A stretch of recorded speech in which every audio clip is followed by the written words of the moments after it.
Welcome back to the channel, y'all. How is everyone doing today? This topic is going to ruffle some feathers and have a lot of people mad at me, but I'm only saying what I'm saying because I believe it to be true. And hopefully, after I explain my position on this, you can understand where I'm coming from. When it comes to Bleach Soul Crush, it's a topic almost everyone avoids talking about. Why? Because to be quite honest with you guys, most verses just don't have a good answer to it. It's seen as the unspoken ability that we omit just to move the conversation forward. And I'm fine with that. In fact, I don't plan to change it. But it's time we acknowledge why Soul Crush is as OP as it is and its cross-verse implications. So without further ado, let's get into the video. I'm your host Ab-Stract and this is the Ab-Stract section. Let's get started. The reason why Soul Crush would work on anybody cross-verse is because your physical capabilities are irrelevant to your spiritual defenses. In case you didn't know, attacking with Reiatsu is one of the most potent forms of durability negation as it can bypass at least 2 tiers of durability. We understand all humans have physical bodies, and beyond their physical bodies lay their spiritual bodies or konpaku. What Reiatsu does is completely ignore the first layer and begins attacking the spiritual body or soul of the opponent. So it's not enough just to be physically strong. It's about the power of one's spirit body or soul depending on how the series chooses to represent them. So what I'm saying is, when a powerful spiritual being exerts their Reiatsu, it doesn't matter if you're planetary or street level. If your own soul or spirit body isn't strong enough to withstand the spiritual pressure that you're being subjected to, you can outright be killed. It's best to think of your physical body and spiritual self as 2 separate entities and having 2 separate stats. Take Aizen and Gin's walk through Karakura Town for example. Aizen notes that it's the spiritual bodies of humans that can't withstand his Reiatsu. This completely disregards any physical trait or characteristic that they might have. Muscles don't matter, bone density is irrelevant, etc, etc. But when he gets close to all of Ichigo's friends who have awakened spiritual power, although they're winded by his Reiatsu, none of them are killed. This means their spiritual bodies are strong enough to not immediately die in his presence. And we'll see this phenomena of spiritual defenses extends to spiritual attacks as well. When Ulquiorra and Yammy arrive in Karakura Town, Yammy sucks out the souls of citizens from miles away. Pretty much every single human that was in the area of effect had their soul forcibly removed from not only their physical bodies, but from their spiritual bodies. Every single human except for one, Tatsuki.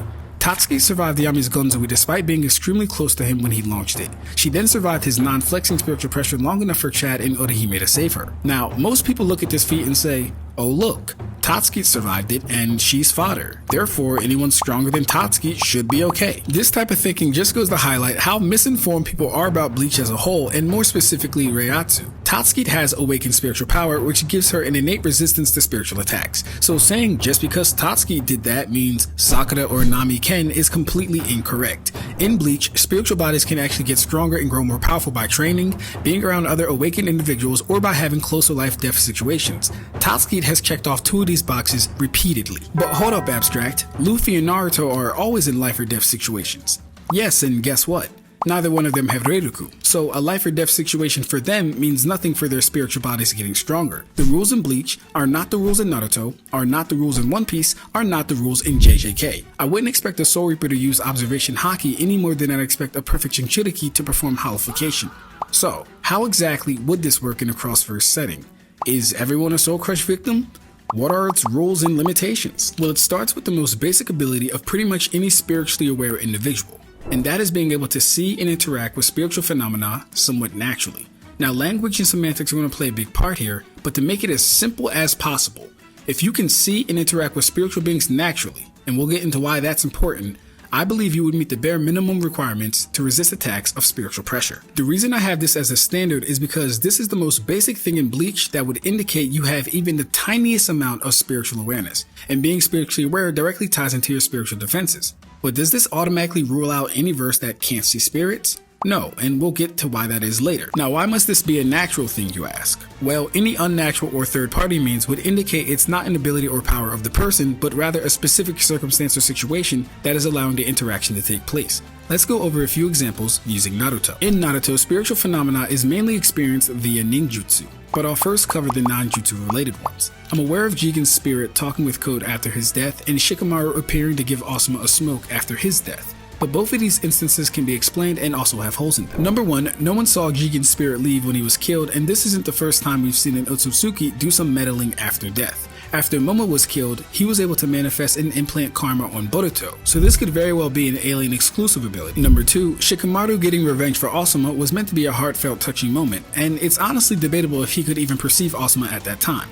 Lastly, Asuma died right in front of his students and no one saw his spirit leave his body. Now back to the third party and condition-based methods. The times when ninja consistently see and interact with spirits is when performing very specific techniques. In fact, you can count on one hand the number of techniques that exist that allow one to perceive or interact with spirits. We got the Reaper Death Seal, Edo Tensei, the Rinnegan's Human Path, Dan Kato's Spirit Transformation Jutsu, and technically the Totsuka Blade. These use cases demonstrate that interaction with spiritual phenomena is condition-based. The only time we see Naruto characters interacting with spirits is when some kind of jutsu has already made that possible. But if they were to be put into the Bleach world, they would not be able to see the Ghost Girl from Chapter 1, much less Shinigami or Hollows. If you were to throw them into Yu Yu Hakusho, they couldn't perceive Botan unless you wanted them to. For whatever reason, spirits become obviously visible when chakra is involved. And this isn't to make the case that Naruto or Luffy can't fight Ichigo because they can't see him. This is about the power of their spirit bodies, as that's what would be attacked if confronted by spiritual pressure. And I can already see you typing your arguments, but chakra's spiritual energy, so shouldn't that be able to stop spiritual pressure? Understand this, in Naruto, they may use spiritual energy in tandem with physical energy. However, this does not make them spiritually aware. If they were spiritually aware, seeing and interacting with spirits would be a basic thing to, if not all ninja, the most skilled at the very least. But the only time where everyone can see spirits is when someone is doing something ninjutsu based. Literally just think of all the times a character died on screen in Naruto and no soul was seen by a single soul. We have Asuma's death, Dan Kato's death, Haku's death, Zabuza's, Kasame's, pretty much all of the Akatsuki, the third Hokage's, etc, etc. The list goes on. Now, compare that to the 5 jutsu I mentioned and you'll see spiritual interaction is circumstantial or situational at best. Now you might be thinking to yourself, well, Naruto characters have a lot of chakra. Wouldn't that help against spiritual attacks? Well, let's go over the evidence. Starting with the Reaper Death Seal, it's portrayed as a tug-of-war with the Reaper using the strength available from the caster to pull out the target's soul. But when we look at Minato versus the Nine Tails, Minato only took half of the Nine Tails.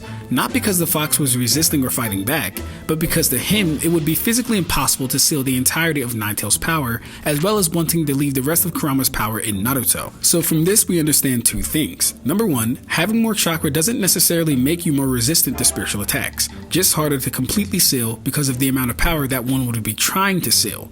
Number two, the appearance of a tug-of-war is only due to how the technique is portrayed, but nothing indicates that the fox could oppose Minato despite having more chakra. Think about it like taking candy from a baby. The task itself isn't the problem, but there is only so much that one can physically take before their hands are completely full of candy. Let's move on to the third Hokage. Throughout the battle with Orochimaru, it's stated and implied Hiruzen is well past his prime. He himself states that it's getting heavy using his staff only after just summoning it. His Amu Black Ops guard says the amount of chakra Hiruzen once possessed has declined since his youth, even though Orochimaru tells him his breath is getting ragged and continuously taunts him about how old he's got. So as he's fighting the other Edo Kage, he realizes he needs to seal their souls if he wishes to stop the Edo Tensei. So Hiruzen makes some shadow clones and performs the Reaper Death Seal. By the way, we see here on page 122, Hiruzen says the Reaper can only be seen by the caster of this jutsu. This just further adds credibility towards them not being able to see spirits unless under certain circumstances. Now, we see Hiruzen has absolutely no issue taking the souls of the first and second Hokage with shadow clones no less, a technique that divides chakra. This in and of itself would implicate chakra amount providing resistance against spiritual attacks because there's no way a clone of Hiruzen would have more chakra than Tobirama or Hashirama even as weakened Edos, but let's keep going. Sarutobi eventually gets his hands on Orochimaru and starts the technique. But at the same time, Orochimaru has his sword ready to launch into Sarutobi's back. They both launch their attacks, and we see Orochimaru's sword flying towards Hiruzen, and Hiruzen begin to successfully pull out Orochimaru's soul. So just like the other cases where their spiritual bodies are attacked, chakra amount or potency hasn't come into play yet. The question for this scenario though is why does Hiruzen struggle to take Orochimaru's soul completely? Well, the answer is quite obvious. He'd just been impaled through the back and now lacks the power to do so. He even says as much in chapter 136. So far, we haven't seen any reasons why having a disparity in chakra would affect the efficacy of a soul-based technique. Minato had less than the Nine Tails, Sarutobi's clones had less than his predecessors, and Sarutobi himself likely had less than Orochimaru given his age. Yet the technique worked all the same. Go back and read the chapter if you need to, but aside from Orochimaru causing Sarutobi physical pain, he was helpless to the technique and displayed no spiritual resistance whatsoever. Sarutobi failed to completely remove his soul because he lacked the strength to do so. This, however, is not a resistance feat for Orochimaru. I shouldn't have to say that, but I've actually seen some people trying to make that claim. Let's move on to the Edo Tensei and prove how this shows a lack of spiritual power and resistance for the Naruto verse as a whole. To start off, When people die in Naruto, they usually go right to the Pure Lands. They have no option to linger, they can't possess anyone, they can't really do much of anything aside from just pass on. And this is of course excluding the times when it's narrative driven, like Jiraiya touched Naruto's shoulder or Asuma smoking a cig. So, they're essentially bound to the Pure Lands. Now, this wouldn't be a problem except for the fact that even as spiritual bodies, they have no control or autonomy over what happens to them. The victims of the Edo Tensei cannot reject being summoned forth. They can't deny the Edo Tensei contract, even though a contract is a binding agreement between two or more parties, which essentially means they're being forced into a situation they didn't even agree to. And if all that wasn't bad enough, their actual soul personalities can be overtaken or turned off completely. So hold up. So as living, breathing humans, they have no spiritual resistance, and even when they have passed on and are now just spirits in the Pure Lands, they have no power as spirits? It's actually insane when you think about it. Like, I'm aware Hashirama was at least hard to control for Orochimaru, but he still had no choice in being summoned, nor was he aware of any contract that put him in Orochimaru's services. And I know you can rescind the Edo Tensei contract by performing the reverse of the hand signs, but you would have to be allowed to do that in the first place. At no point do the spirits have any say or resistance or power throughout this entire process. But let's go deeper. Nagato's Rinne rebirth. Pain elected to revive all the villagers he killed in Konoha. But did any of them have a choice or say in the matter, or just like the Edo Tensei, were they all forced into a contract with Nagato to where he can now just put them back in their bodies? You guys might think I'm poking fun at this, and I am a little bit, but I'm also absolutely serious. The spirits in Naruto haven't shown to have any spiritual power or resistances even as spirits. What they've shown is that living beings can manipulate souls far better than they can themselves. Now, we've reached a special point in the video where spiritual resistance can actually be argued. So let's go over Nagato versus Naruto step by step. Here's exactly what occurs. Nagato activates the human path and latches onto Naruto's soul. The technique connects and he begins pulling immediately. Kabuto, controlling Nagato, intentionally does not finish the extraction because he wants Naruto's soul stored in the King of Hell for later use. While the soul is already being pulled out, Naruto manifests chakra arms and physically grabs his own soul, and he says, "This feels bad, I'm getting weaker," showing the extraction is still progressing and draining him. B intervenes, forcing Nagato to momentarily split focus. Nagato quickly subdues B and resumes pulling. B shouts, "It's just like the time you did a tug-of-war with the Nine Tails," and Naruto continues holding on with his chakra arms for dear life. But before his soul is completely removed, Itachi uses his Susanoo to separate the three of them. Now, what does this sequence objectively tell us? Number one, even while in KCM form, Naruto does not have any innate resistances to soul manipulation. Number two, Naruto is only able to slow the process using chakra arms, not stop or block it. Number three, this interaction has never been replicated by any other character in the verse. It relies entirely on Naruto's unique access to Kurama. Taking what he did and saying, "Oh, I guess since Naruto can do this, all ninja can, or even just Sasuke can do this," would be the height of foolishness. The major difference with Naruto is that he could interact with his soul using chakra, but only after another jutsu made that possible. No one's going to sit here and claim that when Naruto punches you with a Kurama hand, that it's also interacting with your soul. Again, we know this is only possible because of the situation.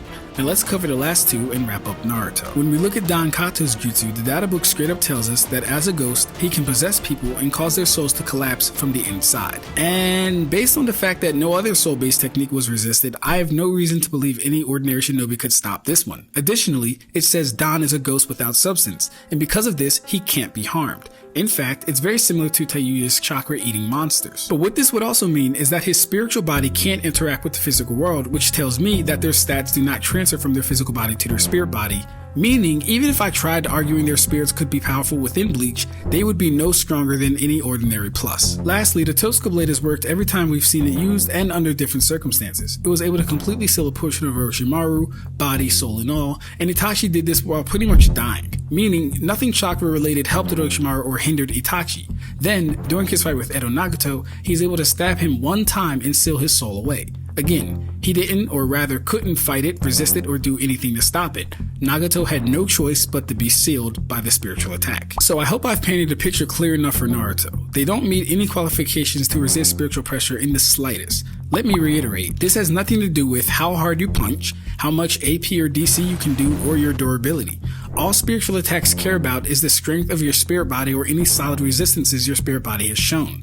At every turn and corner, in Naruto at least, we see their spirits get manipulated and show no signs of resistance, attacked and show no signs of defense, and overall an inability to act independently or autonomously. I've shown chakra potency or amount doesn't matter when attacking your spirits, and I've proven interaction with spiritual phenomena is circumstantial or situational at best. So what does this mean?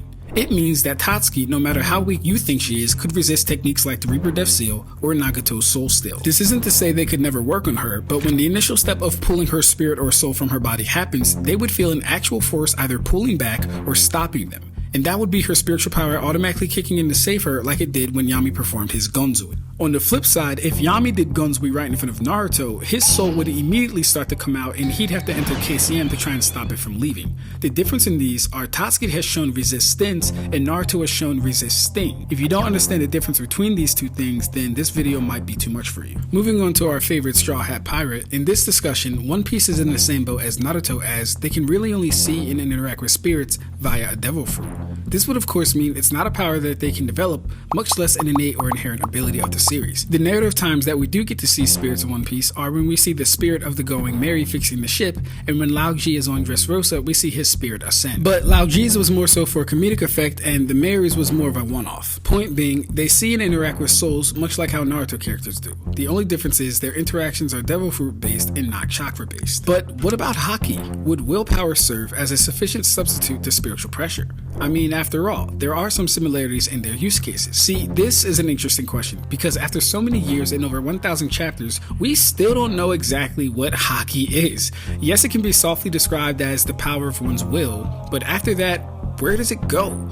Is it the will of one's spirit or soul expressed externally, or is it more of an abstract thing that's linked to confidence, perseverance, and intangible concepts? If it is the case that Haki is the willpower of the spirit or soul, then they have a great argument for resisting spiritual pressure. But sadly, I haven't seen anything in One Piece that would suggest this just yet.